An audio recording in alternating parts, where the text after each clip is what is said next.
Hello, my friends, and welcome to this podcast episode. Today, I want to invite you to reflect a little bit on how you approach this holiday season. Currently, we are going into Christmas, and I know this is such a busy time for many of us. We've got already busy schedules around work, around family, around buying all the presents and food and decorating the house and preparing for holiday season. And we also have got added expectations of having to go out for maybe for Christmas drinks or meeting with other people and um,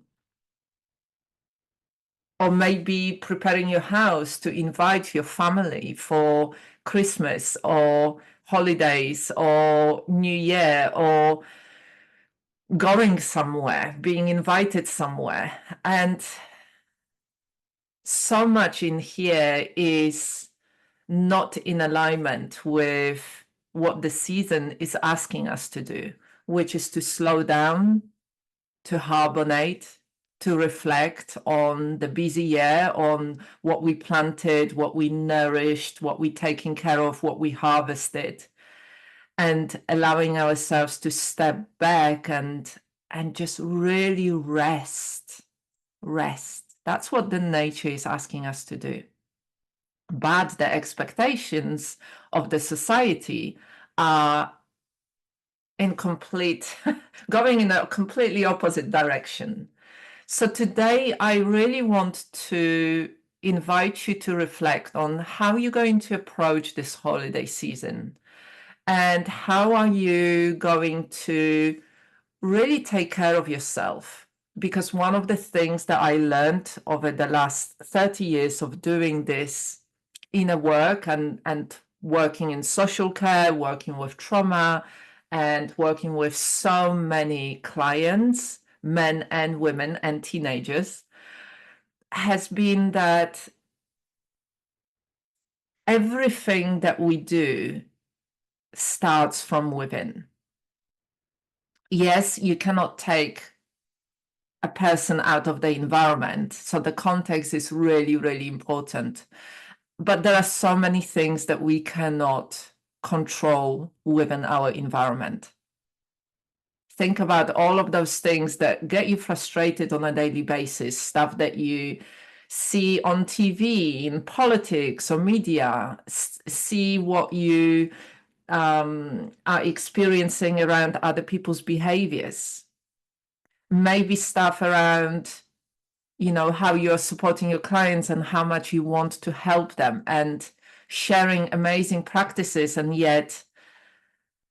knowing that if only your clients took a little bit of time to actually practice it, it would make such a huge difference. And yet you cannot force them. You cannot make them do something. The same goes for your family. The same goes for your children or for your parents or for your siblings or for your friends. So many things within our environment that we cannot control. But what we can control is how we respond to things. What we can control are the decisions that we make, and whether those decisions are made out of fear or out of love. And this is especially true when it comes down to self-care and when it comes down to making decisions about how we're going to approach situations. And in this case, what we are talking about is this holiday season. And so I want to invite you to explore it through 3 different questions. And these are the questions that I've been asking myself. I share them with my private clients. These are the questions that can really help us assess in a very loving, kind, and compassionate way what our needs are and what would be the best way to approach things. Because there are those 3 questions are a combination of different things that we need to take into consideration if we want to make more conscientious and more compassionate decisions. So the first of those questions is, what do I want? So if you ask yourself that question, this is, I guess, the most obvious one. What do I want? What do I want in context of this holiday session? Of course, these questions are relevant to any decision that you make. But as I'm recording this podcast, as we are coming towards the holiday season, this is what we are exploring within the context of the holiday period. This question, what do I want, is about identifying your true desires and what are the kind of priorities for you. What are you looking forward to? What is your mind saying? Because this is about the stories that we are telling ourselves. And really understanding that there might be some desires that come from your conditioning. And there might be some desires that come from society's expectations or your commitments. And so the best place to start from is to reflect on what makes this holiday period meaningful to you. What are the kind of things that make it special for you? So I know that for many of us, this is not about the present. This is not about partying. This is not about drinking lots of alcohol or numbing out. But for many of us, I know that this time is about connection, is about joy, is about really having meaningful conversations, sitting around the table, having some really nice food and a laugh with those that you love. Or maybe this is about taking time to rest. I know certainly for me, this is the time to rest, to step back from the business and the work that I absolutely love. And yet I know that I need rest. I need to look after myself and take care of myself and my relationships with my loved ones within the context of me just being me, Aneta, not in the context of me being facilitator, educator, practitioner, a coach, therapist, but just me. And the joy of just being in the present moment without the deadlines, without trying to create something, without holding space for others. It can be a really wonderful time to center on your needs, to really understand what your needs are. So what would the ideal holiday season look like for you? I know a few years ago, when I was still running a yoga and wellness studio, I really felt like I had to, during that time, be very, very sociable. I felt like I had to, if I was invited by people, I had to go out and socialize with them because I had a studio and I had a center. I felt like I needed to be visible within my community. And I ended up going to quite a lot of, gatherings, and I didn't like it. I really did not like it. And it made me realize that really a ideal holiday period or holiday season for me is about really slowing down, really just disconnecting and letting go of that societal expectations that I have to connect with others, that I have to be visible, that I have to be present.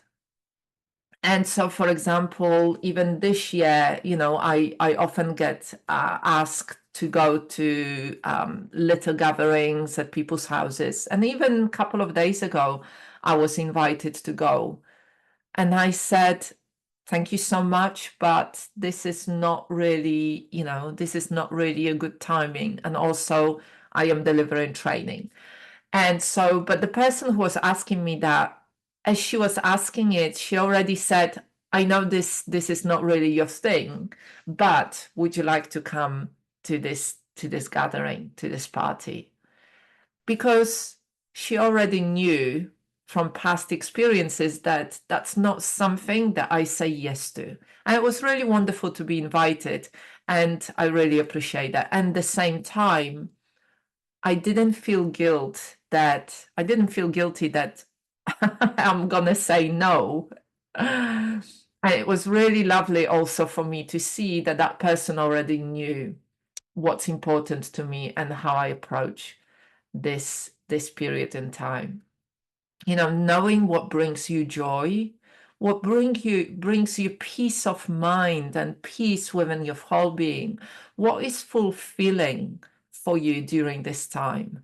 These are the questions that you need to sit with, and allowing yourself to approach all the decisions and all the activities not from a place of doing what you should be doing or what you feel you should be doing, but from a place of what you want to be doing. I know that people who know me understand that, and they respect it. And there isn't a sense of feeling upset with me because I said no to the invitation. That's one of the things that we have to understand, that people have got the right to ask, and you have the right to say yes or no, and vice versa. People have got you've got the right to ask, and people have got the right to say yes or no. So before one of the other things before I move on is, I stopped drinking over a couple of years ago, drinking alcohol. And the last thing that I want during this season is to be around people who are drinking lots of alcohol. It is just not my idea of fun at all. And so this is very clear for me that I want to be around people who I love, who really mean a lot to me. And at the same time, I'm quite mindful that this, holiday season is the time for boozing for many people, and I do not want to be part of it. So really thinking about ahead, how you're going to approach those expectations, gatherings. What do you want to do? So that's question number one. Question number two is, and this is a biggie, really, really biggie. The question is, what do I have capacity for? This is an important question, because we might want to do something, and when we tune into our body's wisdom, we might realize that actually we do not have capacity for what we want to do. Maybe this year has been a really busy year. Maybe you've done a lot of things. You worked with a lot of clients, you created new offerings, you launched things, maybe you had some other commitments within your family, where maybe there were other changes happening. Maybe you also had some health challenges. So this question, what do I have capacity for, invites you to tune into your body, into your physiology, into your nervous system, into your emotional capacity. The mind might say, I want to do this. I want to go out to this party. I want to do this thing. I want to show up in this way. And often when we tune into the body will say, I don't think that I can do this. Or I'm already stretched beyond capacity. or I'm already really, really strained and I just need a break. I just need a break. The mind might be screaming at you saying, you need to keep showing up. You need to work between this period. You've got this week off when maybe your child is away, and you need to just work during that time to catch up for all the stuff that you need to, with all the stuff that you need to do before the new year starts. Or you've got so much stuff on your to-do list. Keep going, so you just complete it all. Your mind might be shouting that, and when you tune into body, there is a very clear sense of, I'm so tired. I just need to rest. I just need to slow down. I just need to have some time, and what I want from my somatic intelligence or somatic wisdom is I just want to curl up on a sofa with a blanket, with a good book, with a cup of tea. So often there is this split between the mind and the body. And we live within the society that reinforces that split.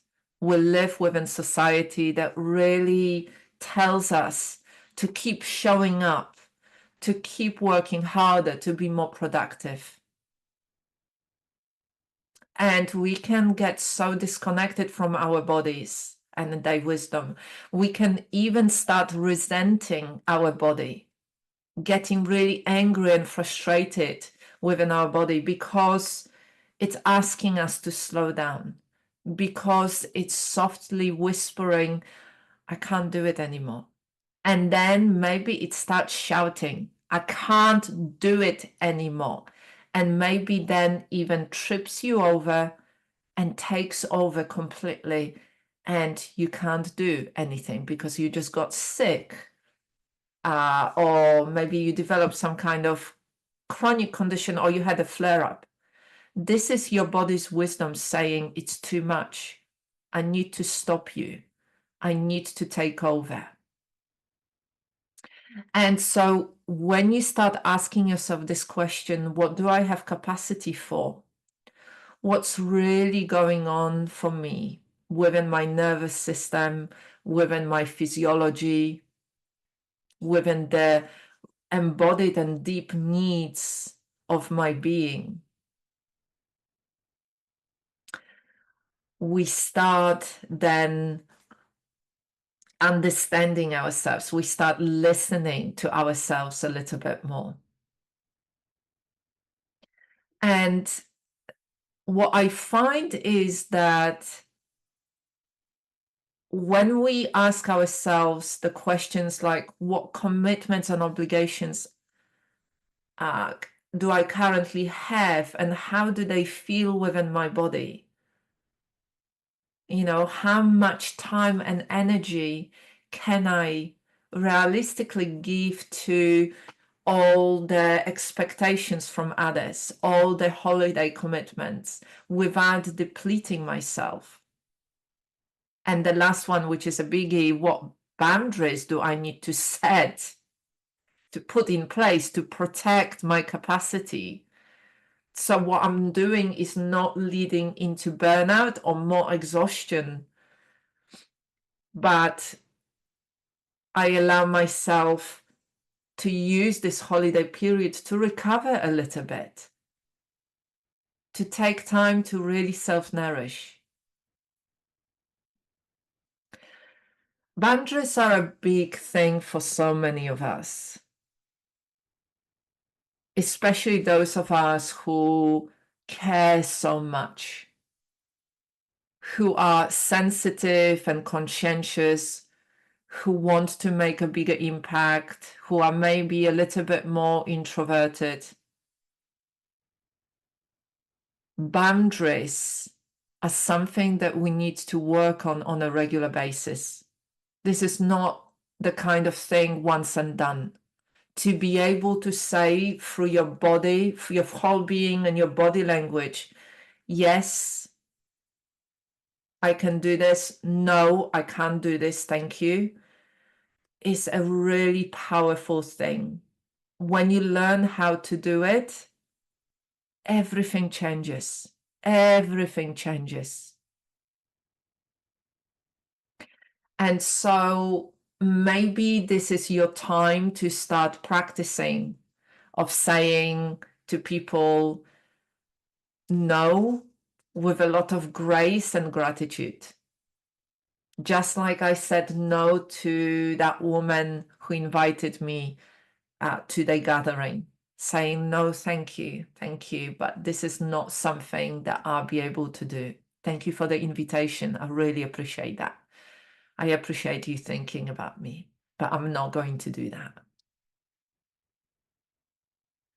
And looking at the holiday period and starting to schedule your time to just rest and recharge, and treating it as a non-negotiable thing. So finding the balance that really works for you, so you're not depleting yourself any further.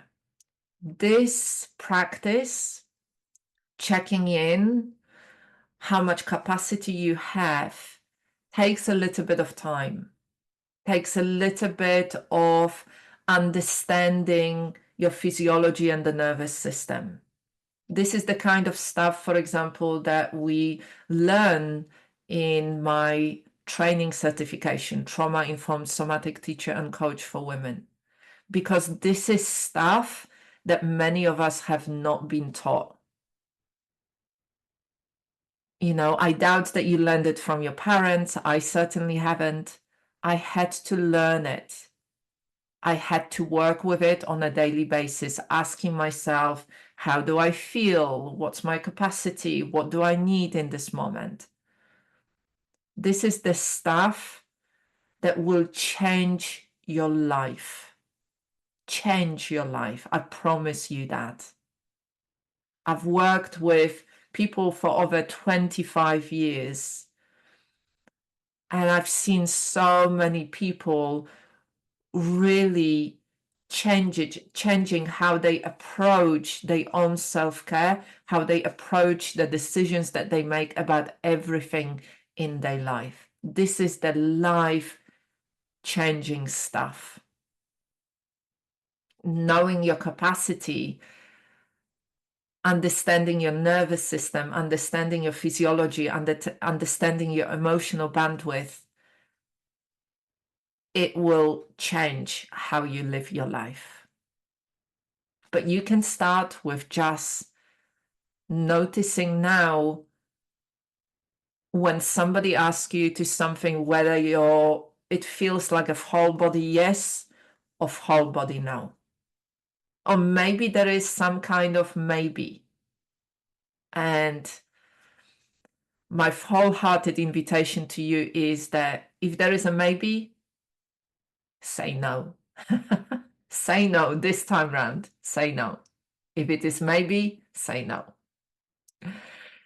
So let's move to the third question that I would like to invite you to ask yourself. And that is, how can I look after myself with fierce self-compassion this holiday season? How can I look after myself with fierce self-compassion this holiday season? You might have heard about self-compassion. You might even be practicing self-compassion practices. There's been a lot talking about self-compassion over the last few years. And when you learn about mindfulness, the awareness practices, there are two pillars there within mindfulness, within Vipassana. One is the mindfulness as awareness practices and paying attention in a non-judgmental, neutral way without self-judgment, without judgment. And then the second pillar of it is the self-compassion or compassion. And when we talk about self-compassion, we often talk about gentle self-compassion. We talk about self-soothing, self-holding, really holding space for ourselves when we are struggling, when we need support. Maybe we talk about taking time out and taking a nap when we feel tired, or having a bubble bath to relax, or going for a nice walk, or sitting under the blanket with a good book, and really soothing, nurturing, taking care of ourselves in that really lovely, fuzzy, tender way. But with this question, I want to ask you to really take care of yourself, or look after yourself in a much more fierce kind of way. And that is really about balancing kindness with firm and healthy boundaries and self-advocacy, and really understanding that it's not enough for you to go off and self-soothe and just self-nurture. Often in this life, when we are being bombarded with so many requests and expectations, it's very easy for others to take care of you, or to take advantage of you when you are really kind, when you are very understanding, when you care so much, when you want to look after others. What I'm inviting you to do today is to balance that kindness and care and looking after others with really bringing the need for prioritizing yourself and your needs. Ultimately, self-care is not selfish. It's essential for showing up in an authentic way and in an effective way. I want to reframe what self-care is. And for me, for many of us, what I see is that self-care is an afterthought, that is at the bottom of our list. Check in with yourself. Check in with yourself right now. How much do you prioritize self-care? How much have you prioritized self-care throughout the whole year? And how much, as you think about the holiday season, are you thinking about prioritizing self-care? And yes, I know that can be a lot of guilt and a lot of resistance about prioritizing yourself. You might feel that it's selfish. You might feel that you need to look after others. And a lot of it comes from our conditioning, especially for women. Oh my God. Oh my God, the conversations with other women about how guilty we can feel, how much resistance comes up with really taking time out for rest, for self-care. So many of us will rest only when we are sick. And this is why your body so often steps in. Your body has got to say no for you because you are not doing it consciously and mindfully. And when you do it enough times, it can develop into chronic conditions or something really quite serious, a serious illness, because you haven't listened to the whispers. So now your whole body and being is shouting. So the way that I often think about this is you either do it consciously and it feels uncomfortable and it feels not right at the beginning, you either do it consciously or your body will do it for you. So the question in here is, how can you be both gentle and fierce with yourself this holiday season? How can you do those things, both of those things, not just be kind and self-soothing, but also fierce in the decisions that you make, in the boundaries that you put in place? Maybe there are some practices that can help you stay grounded and connected to your needs. The thing in here is to understand that taking care of yourself and your needs benefits every single person around you. It benefits your loved ones, your family, your friends. It will benefit your clients and your community, and it benefits the world. You doing things in a different way,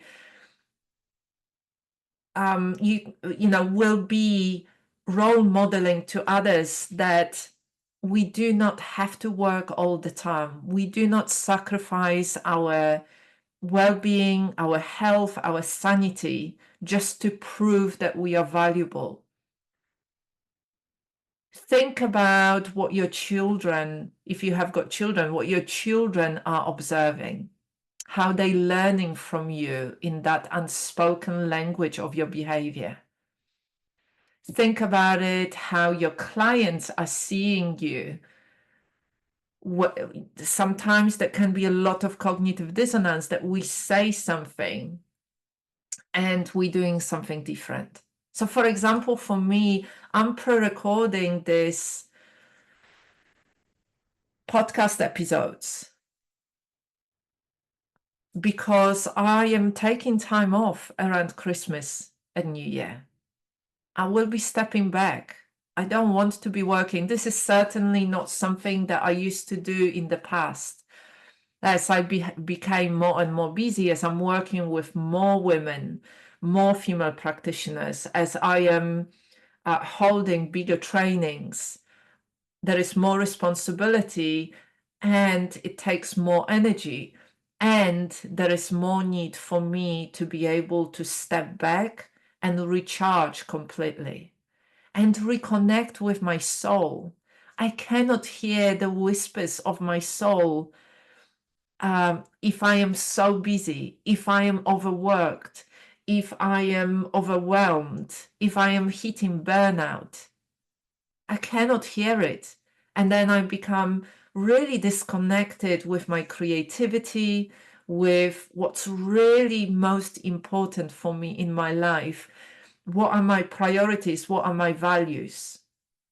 And then obviously my health suffers, then I get ill, then something else kind of happens. Then it's difficult to connect deeply in a meaningful way in my relationships. So ask yourself what you can do. One of the things that you can do is maybe creating a self-care toolkit. Maybe there are some activities or rituals to help you feel supported. This could be our somatic practices, the meditation or movement, any walks in nature, any warm baths, a connection with friends. That also, these are also those healthy, clear boundaries that we need to put in place. Remembering that you deserve the same kindness and compassion that you give to others. And others will only be able to benefit long-term from your kindness if you are kind and compassionate to yourself as well. You have to include yourself within this circle of kindness and love.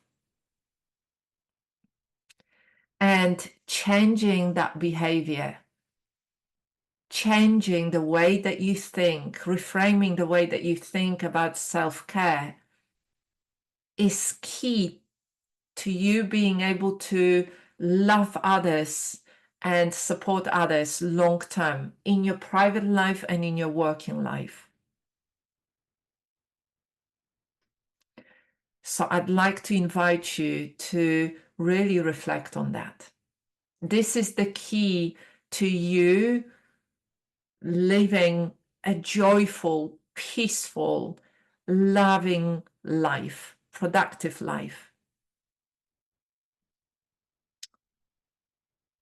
So let's just recap those 3 questions that I ask you today to reflect on and bring into all the decision making around this holiday time. So number 1 was, what do you want, or what do I want?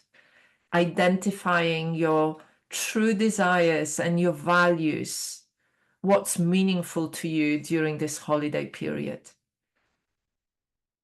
This is usually about what your mind is telling you and those desires and what's coming up for you as you think about holiday season. Number 2 is, what do I have capacity for? And this is about tuning into your somatic wisdom, your somatic intelligence, and honoring your energy, honoring your deep needs, and honoring your boundaries to really understand your nervous system and your physiology and your emotional bandwidth as we move into the holiday season. And as I said, this is the part that is often missed out and misunderstood. And the third question is, how can I look after myself with fierce self-compassion? And that is about really balancing kindness with firm boundaries and self-advocacy, and prioritizing yourself, and maybe even working with that guilt and resistance that can come up when we start prioritizing self-care. I would like to encourage you to take small baby steps as you move through this process, especially if it brings up a lot of resistance for you. Maybe there is one small step that you can take today. Notice which question brings up the most resistance. This is where gold is for you. This is where there is most imbalance for you.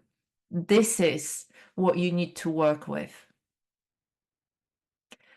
Think about the practices that you are already doing that could be helpful throughout this season. The practices that you could commit to do on a daily basis. One of my favorite ones is 3-step somatic self-compassion checking in. Really asking myself, what do I need? What do I feel? That somatic checking in and somatic tracking, the nervous system tracking.